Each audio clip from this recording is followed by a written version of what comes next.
Hello everyone and welcome back to my fourth part of a video series that I'm doing on the use of pendulums.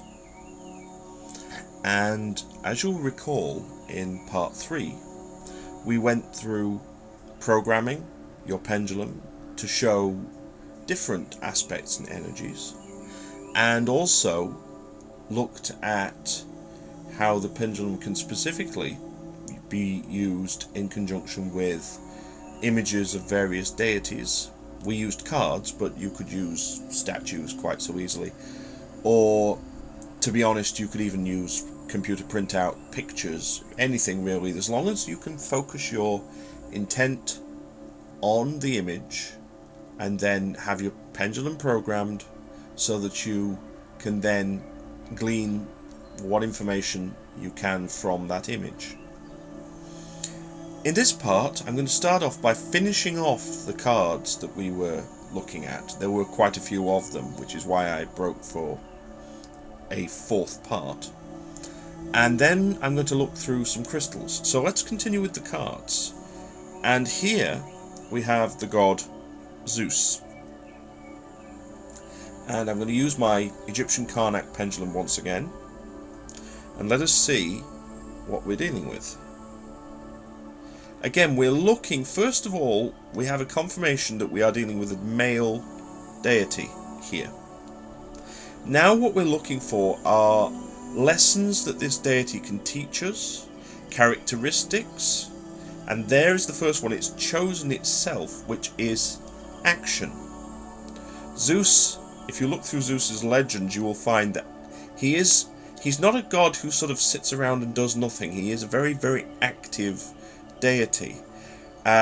He overthrew his own father, Cronus, and was at the head of the Olympian gods during the Great War with the Titans. So he is a very, very active god. Let us look for another characteristic of him, though.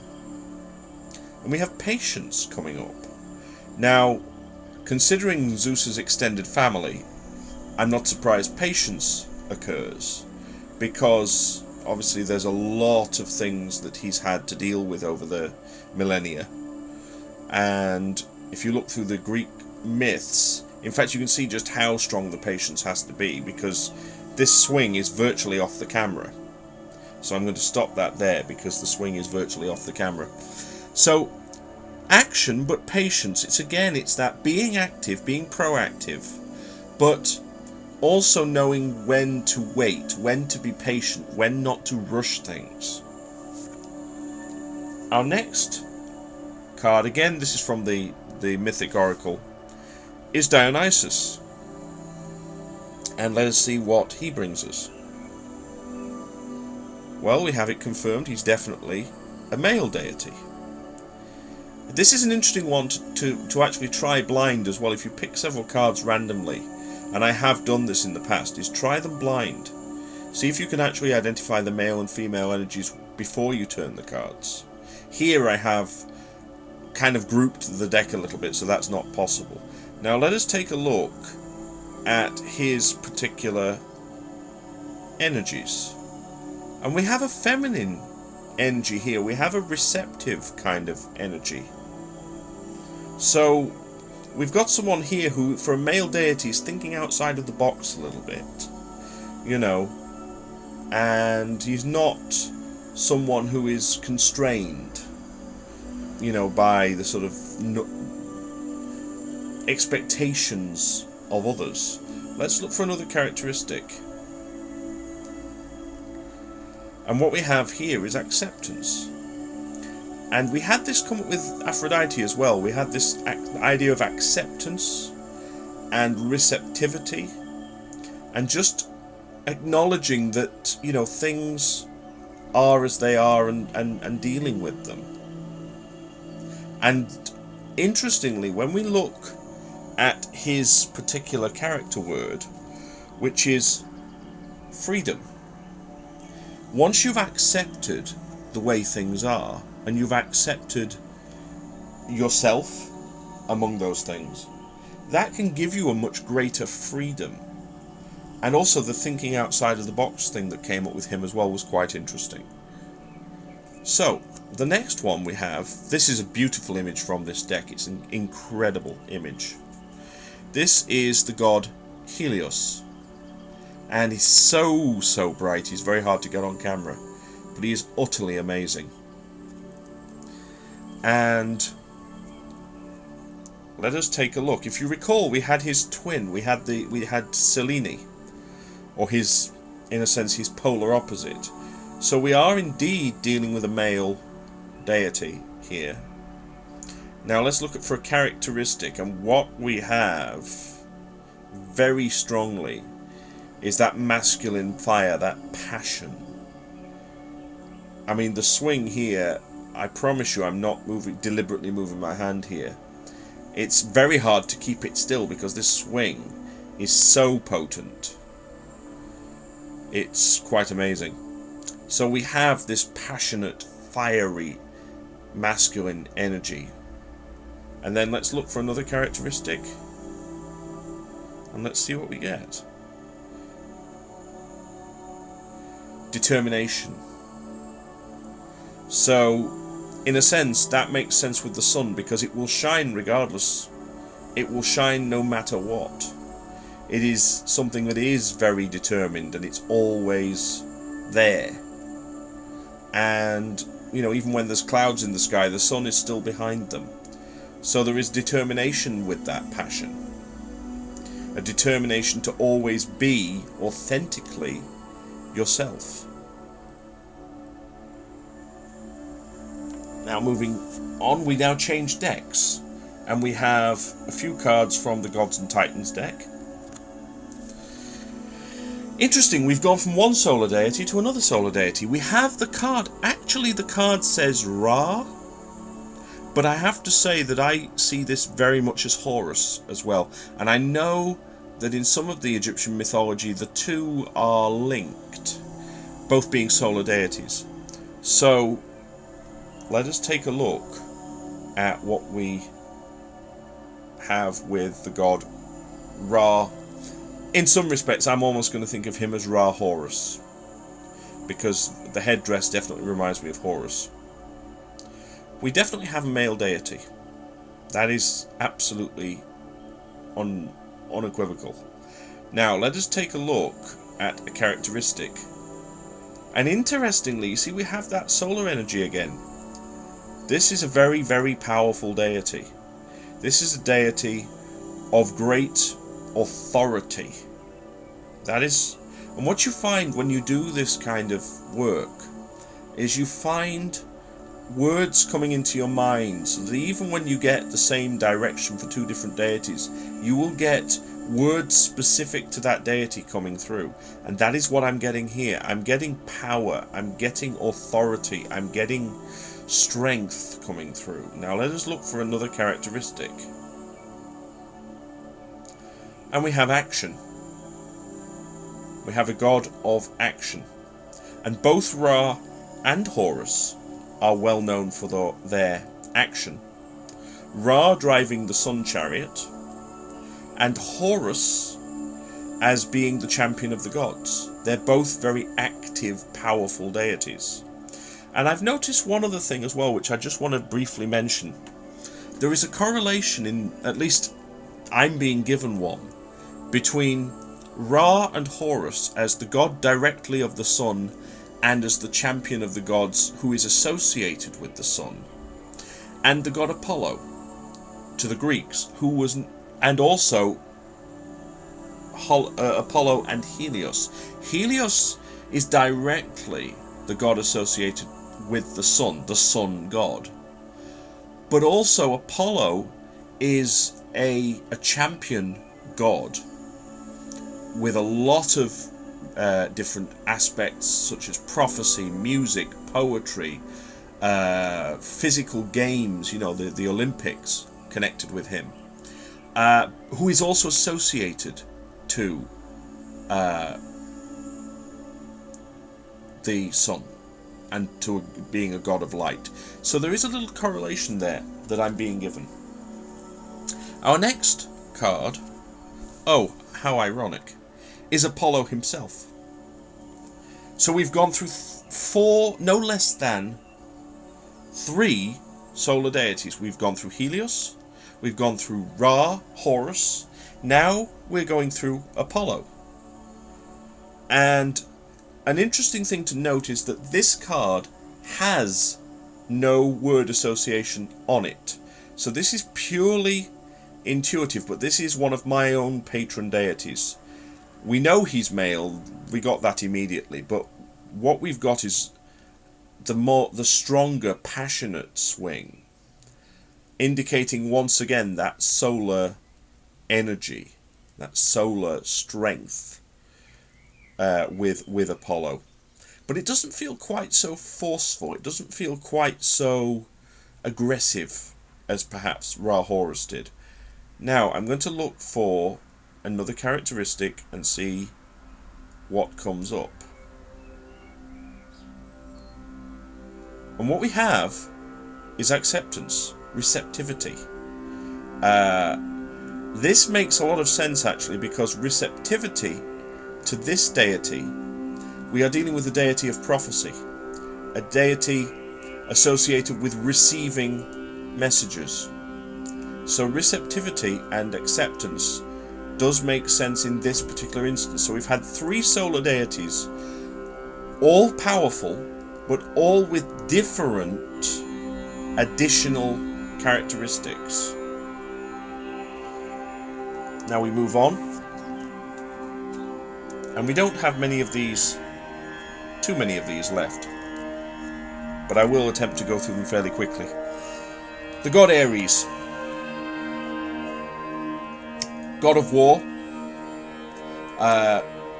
In the Greek version, quite an aggressive deity, actually.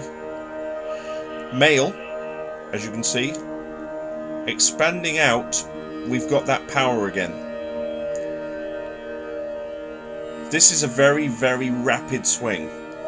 This is showing that sort of passionate side. That's what I really feel with Ares. We've got that passion for what he does. That sort of alpha male characteristic. The swing is off the chart here. And we look for a second characteristic, and we have action. So we have passion and action absolutely combining with Ares. No question about it. Moving forwards. Eros. Cupid to the Romans, Eros to the Greeks. Son of Aphrodite, I believe. Male energy again. Now then, let us look for another characteristic. And interestingly, we have a nurturing, I was going to say a loving energy, but almost any energy can be loving, but this is the kind of feminine energy going on here. It's kind of interesting. It's very strong, and it's that sort of intuitive feminine side. Another characteristic going with that, we've got that action. Interestingly, this makes me think of the bow and arrow of Eros. So we have a deity in this instance who is very proactive in the field of the emotions. Our next card, Hermes, god of messages, travel, communication, messenger god. Has one of the coolest outfits of any of the gods on these cards. This is the Gods and Titans deck, by the way. Masculine energy, action, movement, completely unsurprising for Hermes. Definitely not a surprise to see him coming up as an action deity. Let's see what else we get. Patience. We have an indication that sometimes patience is needed. Now, in this particular instance, Hermes is associated with the Roman god Mercury.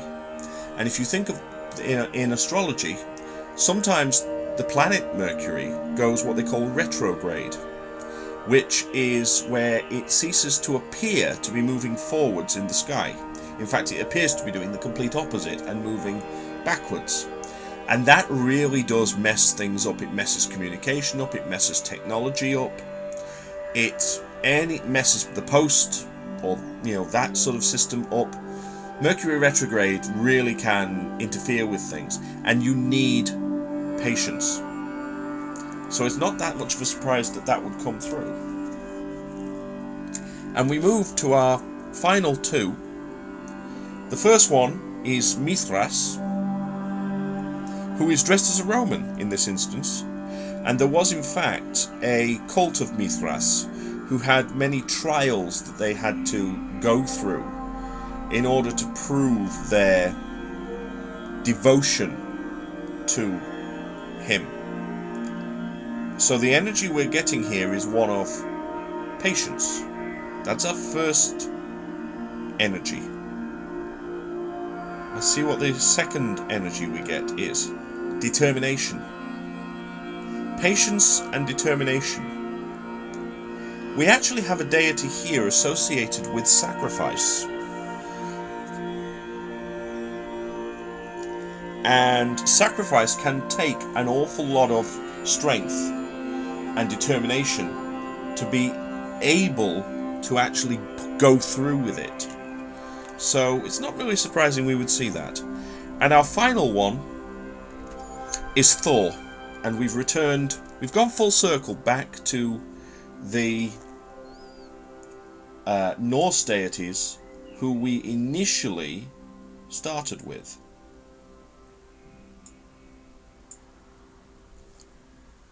So let us see what energy we get from the god of thunder. First things first, we have a male energy. We have a very, very strong, very passionate energy here. This again feels like a very, very heavy, moving energy. And Thor undoubtedly was one of the strongest of the Norse deities. So we have that strength indicated here. Now let's look for another energy. Let's see what comes up. And we have patience coming up. Now interestingly, patience is not something I normally associate with Thor. But in his own life lessons, in his own challenges, patience is something that sometimes he lacked. So perhaps there is an indication there that he himself had to learn patience, and now he's in a position to pass that knowledge on. So that is one way of interacting with deities through the pendulum and picking up their energies. And if you don't know a deity's backstory as, fully as you would like, before you look them up, it may be interesting to just look at the energies, look at their characteristics as the pendulum shows you, and then compare to what you're able to find about them. Now I have brought out a selection of stones here, and I just want to whiz through a few of these fairly quickly. Again, we're going back to the masculine-feminine idea. But there are stones that sometimes can be either. So I'm going to start out with yellow calcite. And I'm just going to see how the pendulum reacts over yellow calcite, first of all.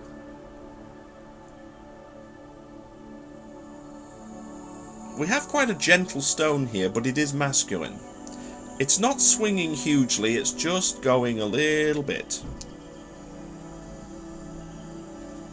And again, we can look for a characteristic in yellow calcite, and we have patience being shown. So this is a stone to enable us to stay calm, stay centered, not be rushing off in all sorts of different directions. If I change the stone, we have green aventurine, one of my personal favourites. We have a stone that again is showing itself to be masculine. Quite potently so, more so than the calcite. It's definitely a stronger swing. And this time we've got an action stone. We've got a stone of movement, of kind of making things happen. So if you think about aventurine, it is a stone associated with good fortune and with luck, which is a movement. So we have that connection there. Now we have carnelian, classic Egyptian stone. We have a masculine stone, again a masculine energy here. And now as I expand it out for a characteristic, we have a very, very strong, passionate stone. Major energy in this stone here. You can see just how big the swing has become. So we have a stone that really brings us passion, really brings us energy. And I'm going to go with one more. And I did kind of collect these together, having some idea what they would come out as, but I thought it would be good to show you. This time we have red jasper. We have another masculine stone. And let's see where this one goes. We have, interestingly, an acceptance stone. A stone that I would describe as that sort of receptivity. Or, in this instance, grounding. This is kind of a solid healing situation. A solid grounding stone. A stone of accepting possibly yourself or situations and not worrying. Moving over, as I say, I did bring out some feminine stones as well. So let us see. We have amethyst, one of my personal favourites. We have a feminine stone. And characteristic-wise, we're getting that big feminine, nurturing, intuitive energy coming out, which isn't that much of a surprise. In fact, the swing is enormous. Huge amount of power in amethyst. Very powerful stone indeed. Rose quartz, a stone I'm sure most of you have.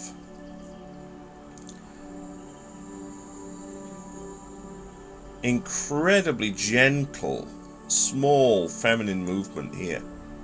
Really, really gentle movement. And its energy comes up as acceptance again. So combining those two things, we have a feminine stone that helps with self-acceptance. And I am doing this relatively quickly, so do bear that in mind as we go through. Now we have sodalite.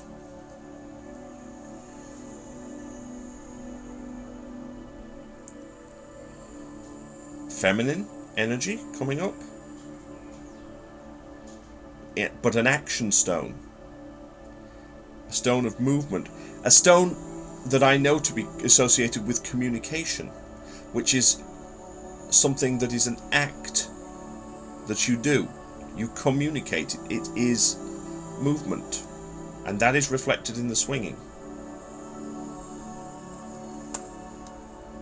Last one of this particular group before we go to the neutral stone, because that is an interesting thing to see.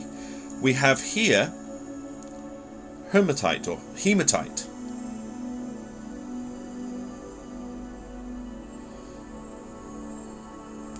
This is quite a strong feminine stone actually. And what we're getting is a very strong feminine energy. So this really is hitting that kind of... It feels very different though to the amethyst felt like the pendulum was trying to go horizontal. This feels like very much a cone of energy.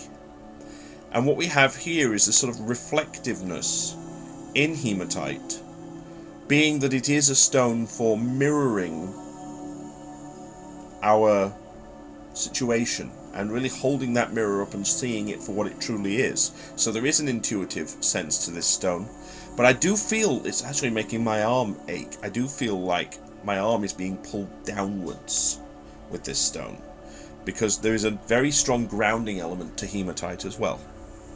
Now, a stone that can often be one of, it can go one way or it can go another, it's programmable, is clear quartz. Let us see what happens with clear quartz. Isn't that interesting? As I'm asking for a gender to this stone, I'm getting a neutral. I'm getting a stone that isn't either. It's neither masculine nor feminine. It's neutral, which is very interesting. And if we look for a characteristic in quartz, I wonder what we might get. We have balance.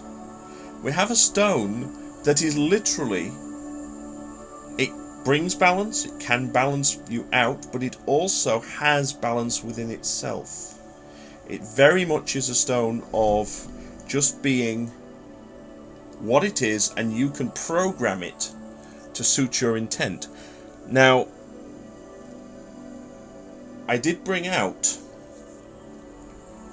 a few other stones which I wanted to quickly go through.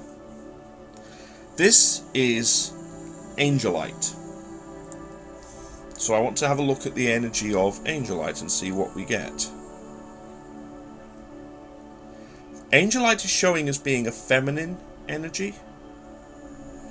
And let us see what additional quality angelite has. Acceptance and receptivity. So here we have a feminine angelic stone that helps with acceptance. And this is purely based on the way the pendulum is moving. Seraphinite. Now let's have a look at how seraphinite works.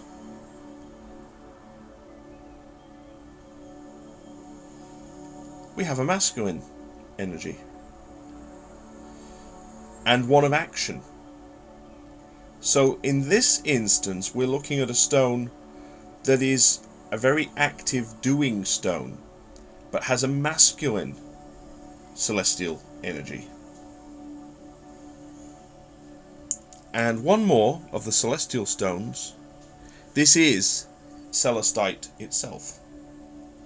Let's see how that comes up.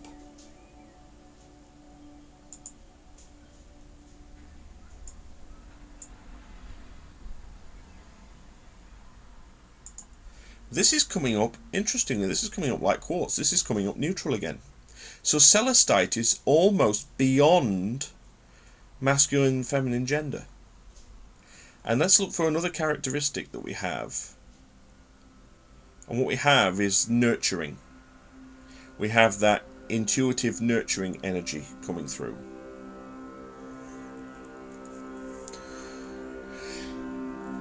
And finally, our last stones, we have, this is smoky quartz. This actually came up in my reading today. So smoky quartz, let's take a look.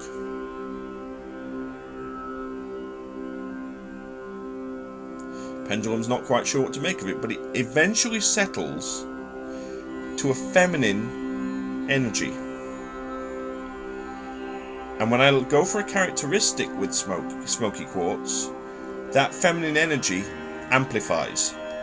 So this is a very gentle, nurturing, loving stone. This is one that is very gentle to you and very calming. It's not an aggressive or a very sort of masculine, strong kind of stone at all. Then we have obsidian. And obsidian, let's see where we get. Now we have a masculine energy, and immediately jumps to that sort of balanced grounding energy, which is very much how obsidian works. It is a major strong stone of protection and of grounding. And our final stone, to finish the video, I wanted to show you how it reacts to black tourmaline. So let's see how we get.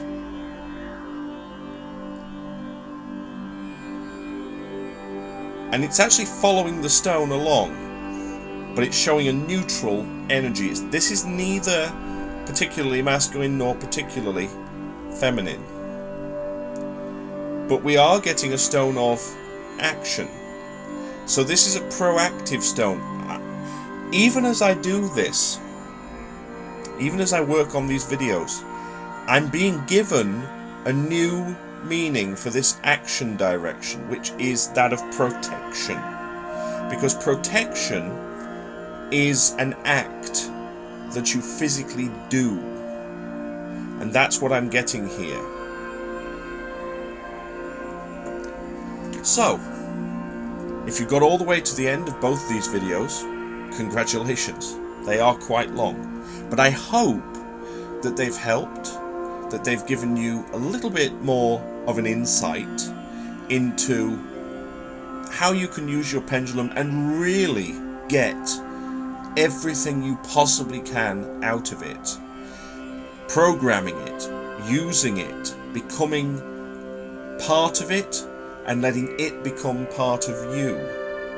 Have fun with your pendulum. Enjoy it, and really try different things. You'll be surprised what comes up. I want to wish you a fantastic day. Thank you very, very much for watching these videos. Please do feel free to leave me some comments should you wish. I would love to hear some more of your own pendulum experiences. I want to wish love, light, blessings, and frith to you all.